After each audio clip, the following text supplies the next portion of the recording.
Some months after the wedding, the king goes off to war. What's the rush? Oh, that explains it. Babies are fun in the making, less fun in the rearing. Make it nasty. Do it now! Ah, war. What a wonderful occasion. A time to definitely celebrate the wedding, the reunion, the marriage of your wife, the birth of a child, and to just slay people that you just absolutely go against your own kingly opinions. Hello and welcome back to American McGee's Grimm, the girl without hands. Stinky. I am, well, your ever so loving and twisted host. And welcome to possibly one of my favorite stages of this entire game. You'll soon see why. In fact, the queen here, when she actually has no hand, when she actually has her silver hands, has probably one of the best like Grimm looks in my opinion. Again, it's mostly me, but well, I usually have some opinion. Hey, knob off ye! But yes, we have war to deal with. How does this war go as we prepare and arm people? Quite well, actually. You'll see. It's quite grim. Grimm. Hello. Grimm. Thank you, Grimm. Please don't get stuck in the. Okay, I can't go through there with the tree, so I'll go around the other way to collect my secret. Very fine, Grimm. I take the hint. You don't have to tell me twice. Don't worry, buddy. Righto then, so let's continue onwards, and well, we can to get ourselves as rotten and nasty as possible as we prepare for war. And well, I'm gonna give you guys 3 guesses to know what's gonna happen to those children. I'll just give you guys 3 guesses, as you'll see. Since we can already start converting these soldiers, it's gonna be much easier turning the space camp where we need it to be. Like pikes full of dead people's heads of it, crushing the blood of your enemies. Stuff like that is much more fitting. I think the people we're gonna have the most trouble is the men and the horses, because well, that happened. And where on earth did that guy go? I think the horse just stole him away. That was fantastic. So he's ready for war. And what about our queen? Well, she now has evil. She has very destructive iron hooks on her hands. That is awesome and hardcore beyond belief, and I love it. She is actually one of my absolute favorite designs of the Grimm of this game. I just love those hook hands. They're so good. It's so amazing. Now you can imagine her being like the kind of vengeful bitch to basically like cave your throat in with one of those from underneath and like bring you up to going, what do you want? And when you say nothing but by gurgling blood when you're like, well, honestly bleeding out of a hole underneath your mouth, she'd probably end up getting rid of you afterwards and kills you. Which probably the king would probably have no minds, because knowing him in Grimland, he's probably twisted and demented as well. Thus making them a very happy couple. Which is why this is a happy story. A very happy story indeed. What, you think this is a tragedy? What are you saying? What are you guys talking about? You guys are clearly I've never read the story before. At least the one I read. It was cheery, happy. There was death everywhere. It was amazing. And I may or may not actually have read the story before, but it's still pretty good. Grimm's repulsive. And look at this, we're already repulsive at this point. We're actually getting closer to being vile, which we've never encountered just quite yet throughout this entire game. That will actually change very quickly, I can assure ya. Probably not in this part, but eventually. With that said, let us move onwards. We have a war to fight after all.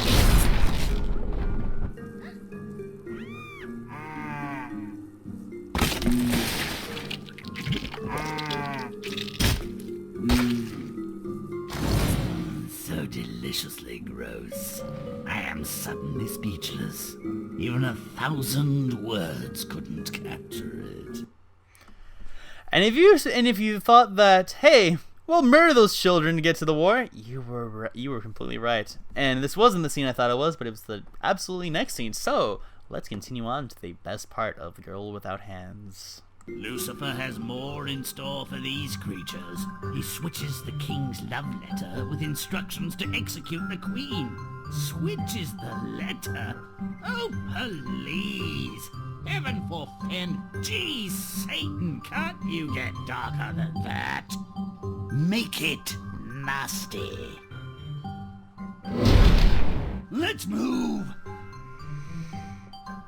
Now, Yeah, so as you can tell, these bloodstains, I think you guys have a good idea where this is going to, but I will tell you now, you have no idea the true extent that this this oddly cheerful war is going to. I guarantee you're not gonna see it coming, and it is fantastic.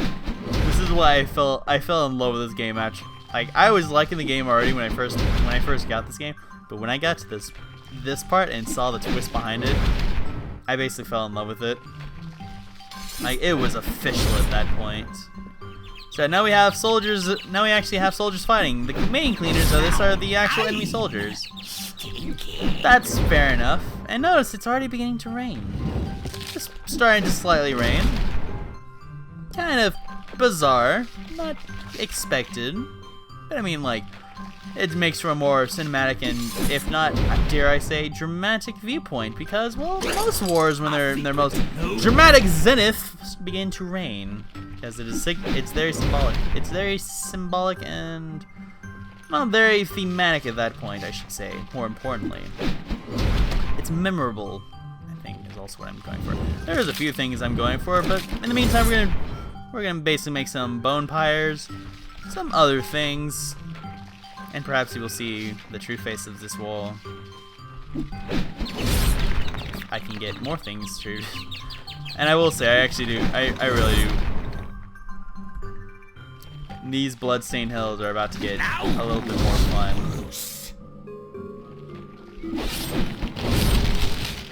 So yeah, things are starting to change a bit more, get a little crazier. Notice our angle kind of widened a bit, as well as, well, things got a little different. The skies are kind of starting to turn red. Yeah, that's average in your war. I mean, eventually you gotta have that more dynamic thing. When things are color of red, you tend to pay more attention that way. It's kind of basic. It's sort of a form of color theory, I should say. And now it's getting even redder. And in fact, it is actually beginning to rain blood. A true hellstorm is approaching. The war is reaching its zenith as, well, we are basically changing the tide of war. Basically, all the soldiers in green are dying. This is basically, it becomes so good. I love this map so much. I love this stage so much for this reason. Like, if anything you get from this, you will remember this bloody rain. Crimson skies, the thunderous drums of war. There are no drums, unfortunately, but, well, I can pretend. I can pretend and believe. Also the few times you don't see actual rain. That's fine.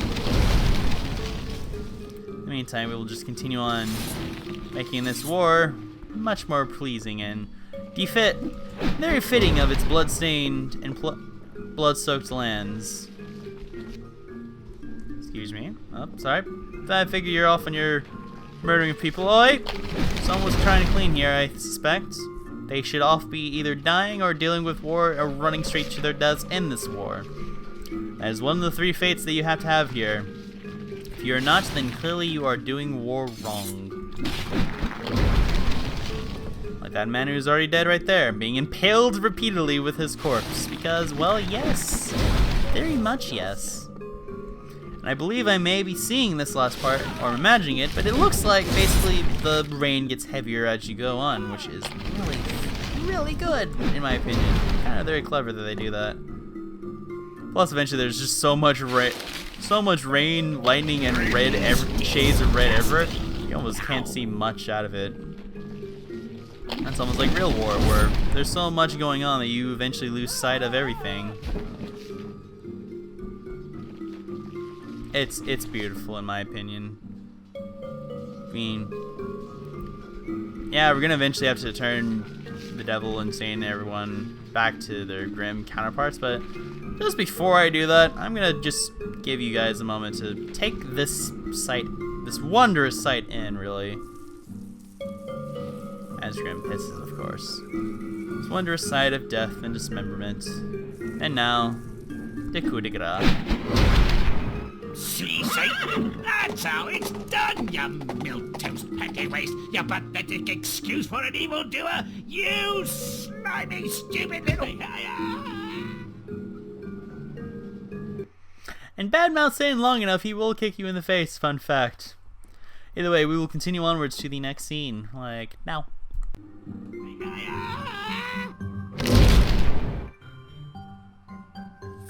The Queen catches wind of the execution plans and flees into the wilderness. Doesn't look very wild, does it? Let's acquaint her with real torment. Make it rotten. And yes, basically now we're in part of the story where she's already gotten the letter that Satan has sent, basically tricking her into thinking that her husband wants her husband, the wonderful king, though probably not the brightest, wants her dead and executed. Does she believe this? You bet your ass that simple girl, that poor simple girl probably believed it easily. Would she be pissed? Probably. Who's to say? All I know is we're gonna make this place much more wild and untamed to show her to actually give her a better sense of what it is to suffer in these kind of woods where we have foxes and scorpions. Why there's foxes and scorpions here? Because, well, it's the wild. It's the wilderness. It makes kind of sense. Kind of. It's gonna make about as much sense as you're gonna get. So. I wouldn't be expecting much. Well, at least we can make the foxes a bit more menacing, which is good. It's a start in the right direction, a proper direction at least. Also, the Queen is actually doing something you don't see her do. Something you don't see her do a whole lot, which is actually moving around. This is something you don't see the main characters do a lot. Usually they just kind of stand in place going, but she actually kind of she has her little variation of wandering. Look at her, she looks, rightfully, she actually looks rather pissed. It's pretty reasonable to be fair. What she has to deal with. I'd probably be understandably pissed myself.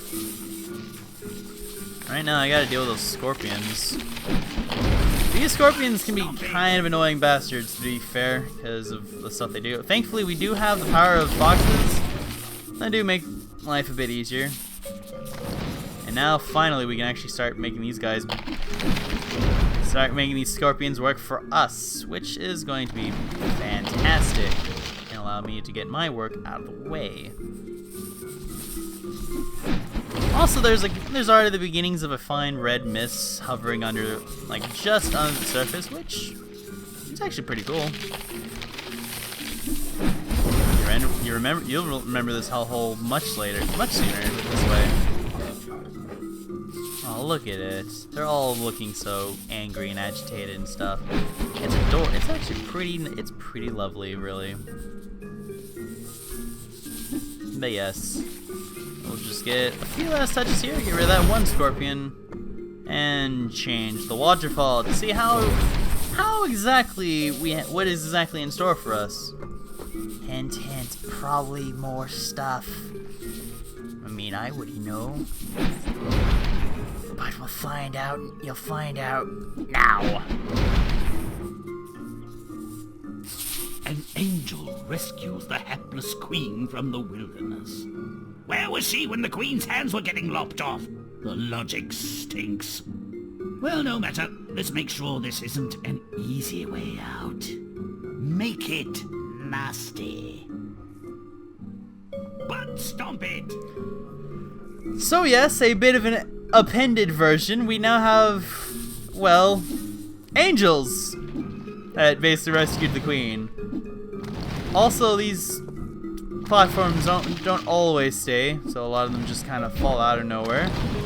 And the angels themselves kind of become, I guess, sort of vengeful spirits of anger and whatnot. Also, angels are kind of annoying to get rid of on their own for very obvious reasons. And your last secret is right, and the secret is Raquel. No.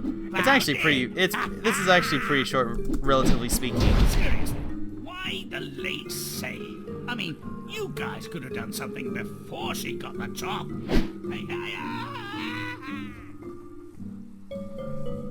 Also, fun fact: don't insult vengeful spirit like angels. They also will kick you in the face. But even so, we will continue onwards to the very last scene.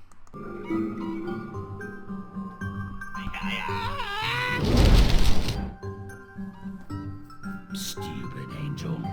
Well, the Queen and King are finally reunited. Everyone rejoices. But wait a second.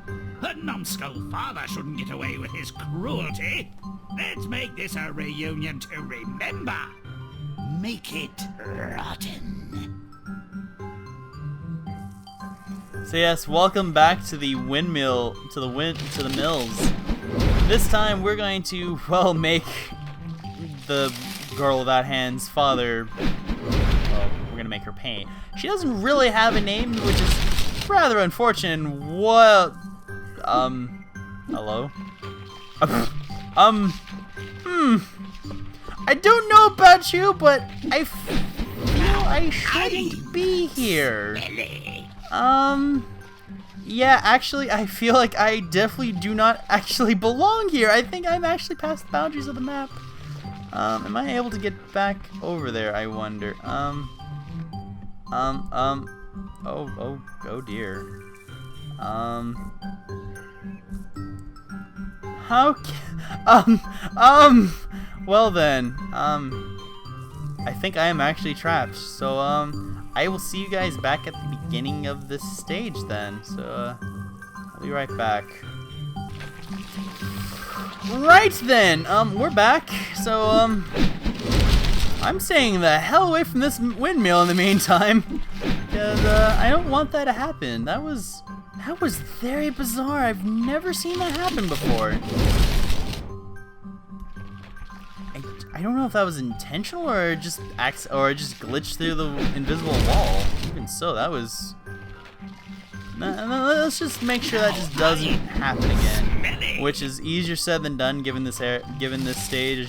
Much like the first mill, we have to deal with wind, which the wind still applies in the very same manner as before. Whereas, jump this way, we go farther. Also, we gravitate towards this way because this is where the way the wind is blowing. Also, basically, we go the other way. We move slower. We jump less likely because, well, that's the way the wind is going. Now, you can't really go that way. It's not the easiest, and jumping is still a gigantic pain in the ass. If you haven't guessed already. So I'm gonna attempt to go this way because I think there's something here worth merit. It's here. This is just the way for a secret. I don't know. But if you want to get full darkness, I was going to try to say, you're gonna have to go. You're gonna have to come back and, well, Grimm, all these hills and stuff back here that we missed. Also, platforming is very awkward on for that part, just for how much everything can go horribly wrong if you're not careful. Just because of, again, the wind's unnaturally strong sway with you. It's kind of not fair, but well, worse has happened really. So I can't really be that surprised, I guess I should say. Who knows? Either way, we can start making this mill back to the hellhole it was before, full of bladed mill. Perhaps even a windmill full of corpses, dare I say. That would actually be cool to see. I wonder how one would go about making a windmill full of corpses. Would it be like a natural windmill and you just stuff it to the brim with actual dead people, or would it be a windmill that you literally make of corpses? So thus, it is a windmill full of corpses. I don't know actually. That makes me really. My morbid mind is pondering in a very crazy avenue because of this. But it's a question I don't know. I don't know if you guys have any, I guess, possible thoughts of whatever that could mean. By all means, tell me. I'd be curious to hear your inputs. I wouldn't mind. Oh yeah. Also, the blood rain returns. Yay! It makes me happy to see it at least. I miss the blood rain. Now I remember why this is here. It's to make things slightly easier getting over here.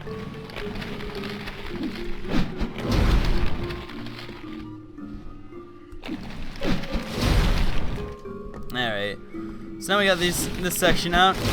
We can get this part over, which will basically give us the rating of rotten at least. Hopefully enough to finish this part off. Oh, we're so close, apparently. Just need one more windmill, I think. Yeah. No? No? Really? Really now? That's tragic beyond belief. I'm gonna fall. I think I fell. It's hard to tell from that camera movement, but I fell. Yeah. I'm gonna get those last two windmills just because they do not look good together all the way back there. So let us do something about that.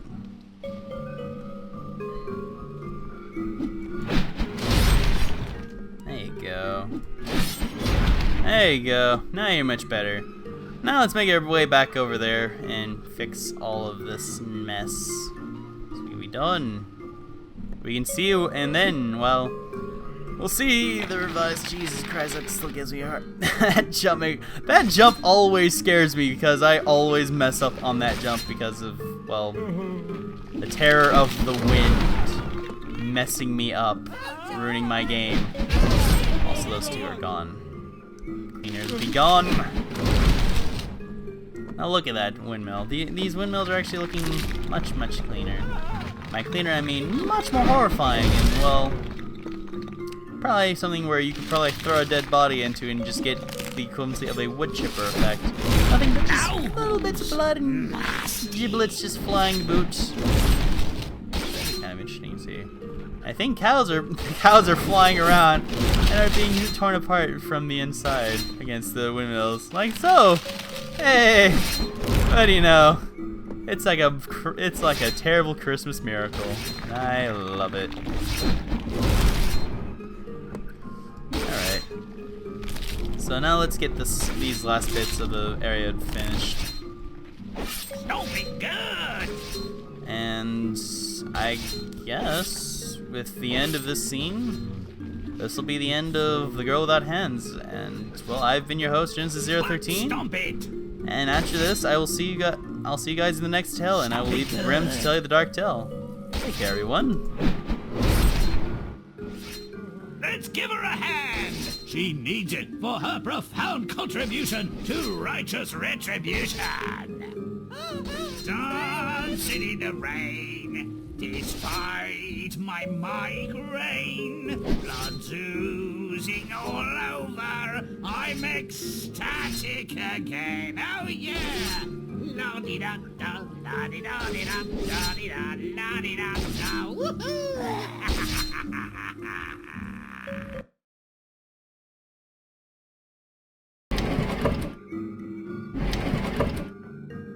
No doubt the girl without hands was Fortune's fool, sorely abused by her father, and through no fault of her own, made to suffer long by so-called higher powers. But she understood the true meaning of revenge, and when she saw her opportunity, she grabbed it with both hands. Your child is my handmaiden, and you may escape your poverty and live free from want. It's a deal. She'll be ready to go when you return. What a tool. No fight, no resistance, no balls. Well, she was just his daughter. I've come to collect your handless, armless child, without arms. Make her stop crying. I'm allergic to salt water. You've only yourself to blame. She has an endless supply of tears. Would that she could irrigate my wheat fields. I've no use for a wet woman, but I will redeem your pledge someday. The miller was such a senseless, selfish lout. He believed he'd outwitted the devil. The girl was driven from home. She sought out the royal garden, thinking the king at least would have some food. Who interferes with the royal pair of doom? Guards, draw and quarter this wretched thief. Oh, never mind, she's armless. I mean, without arms. She's young, wouldn't have to touch me, and no one else would want her. You'll be my wife. Or would you prefer instant death? The girl without hands became queen, and the brutal king's willing helpmate.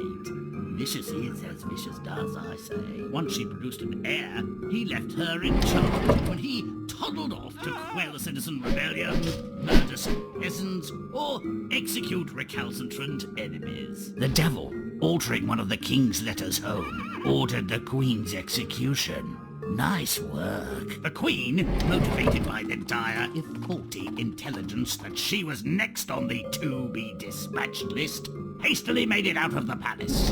Better I should walk this wilderness alone until I die than lose my head to a swordsman's blow. What is that? A spirit? An angel, perhaps? Why have you come? What do you want from me? Where? Shut up and listen. I have plans for you, and I will keep you well and protect you until those plans are ripe. What have I done to deserve your protection? Nothing. It's what your father has done to deserve my punishment. I will reunite you with your husband and his army.